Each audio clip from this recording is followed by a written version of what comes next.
Don't pay for Photoshop, don't pay for Canva. In this video, I'm going to be walking you through a step-by-step breakdown on how you can create professional looking thumbnail in the free version of DaVinci Resolve. You'll be able to create something like this after this tutorial. All the assets are linked down below. Please like and subscribe. So the first thing you have to do is head over to your effect panel and drag in a fusion composition. Drag it to your timeline. Place your playhead on the fusion clip. Right click and select open in fusion page. After opening in fusion page, the next thing you have to do is drag in a background. This is the background we're going to use. Then connect it to your media out. Then we have something like this. So this is our background. We want to flip this color. We want the red to come to the left hand side and the green to come to the right hand side. So how do we do that? We click on the background, click on shift and space and select a transform. Then click add. After adding in a transform, go to your inspector panel, select flip. This is the first one, flip. We now have something like this. So the next step is we are going to darken the edges. We want to darken the edges. How do we do that? Click on transform, shift and space and add in a vignette. After clicking on vignette, click add. Increase the size so that it will not cover everywhere. We still want it to be a little bit darker. How do we do that? Drag in a background, then drag in a rectangle.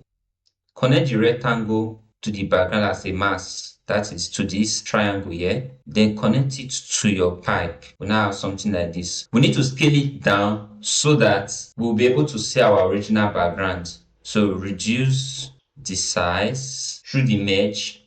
Then click on the rectangle. After clicking on the rectangle, increase the width, then drag it up. Reduce the height. I want it to be very thin. Drag it up. We now have something like this. So we are going to increase the soft edge. We now have something like this. So what do we do now? We copy the rectangle and the background. Highlight both of them like this. Then press Ctrl C. Then click on your node panel and press Ctrl V. Then we now have something like this. After pasting it, connect it to your original node tree. Then drag it down. If you don't want your entire node tree, don't want to get confused, you can just highlight this first one. Highlight all like this and press Ctrl G to group it. Then you press F2 to rename it. You can rename it as rectangle. In case maybe you don't have a big screen, you can do the same for this one. Ctrl G, then F2 to rename it. The next thing we have to do, we want our red and this green to be more obvious. We want it to be very more shiny. Dragging a rectangle. After dragging in a rectangle, drag in a background again. Connect the rectangle to the background as a mask. Then connect it to your pipe. Click on your rectangle, scale it down, reduce the width. Click on your background, go to your inspector panel and select this dropper. Place it on your screen to a very bright part of the original shape. Then click on your rectangle, increase the soft edge. So it's now much brighter compared to before. Highlight both of them, Ctrl C, then Ctrl V, the color to green, then connect it to your tree. Drag it to the side. We are going to drag in a rectangle again because we want to form a shape that we're going to put our original text. Drag in a rectangle, drag in a background. Then connect the rectangle to the background, connect it to our tree. After connecting to our tree, reduce the width, reduce the height, then increase the corner radius. So it's not circle like this. Then drag it towards your left. Click on your background and increase the red. Hold shift and space. While still clicking on your background, hold shift and space and add in a shadow. Then click add. Can increase the softness so it's now a little bit more transparent. Highlight all of them and press Ctrl C, then Ctrl V to paste. Then drag it to your node tree like this. After dragging it to your node tree, go to your inspector panel and drag the S axis towards the right. Then click on your background, reduce the red, just increase the green. we now have something like this. Now we want to slate it. Click on shadow in your first rectangle, shift space and add in perspective. Then modify the perspective like this, whichever way you want it. You want it to be a little bit slate. Then go to your other rectangle and click shadow, shift and space and add in a perspective. Do the same. Drag the y-axis up. We have something like this. The next thing we are going to do is to add in a text to both nodes.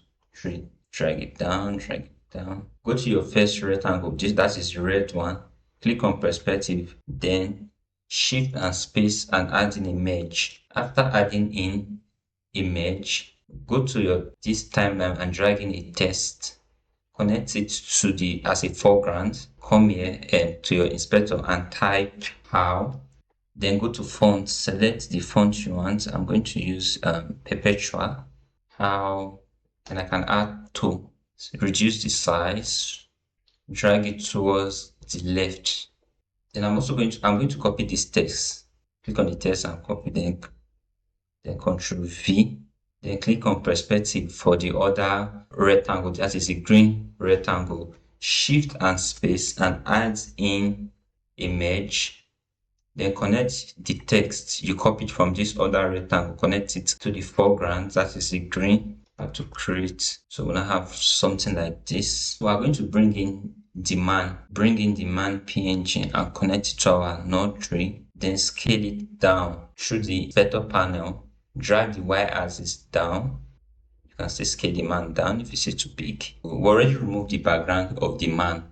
In case you don't know how to remove backgrounds, you can check my other videos. I have previously removed backgrounds, so you'll be able to know how to remove backgrounds for any image. I already downloaded this arrow. Bring it before the man, not before the man. Then connect it to this node tree. Scale it down. Flip it through the other one. We now have something like this. Then decide to scale it down. In case, for example, maybe you intend to add more text, you can add it here. Let's just add another text. So you can understand what I'm trying to say.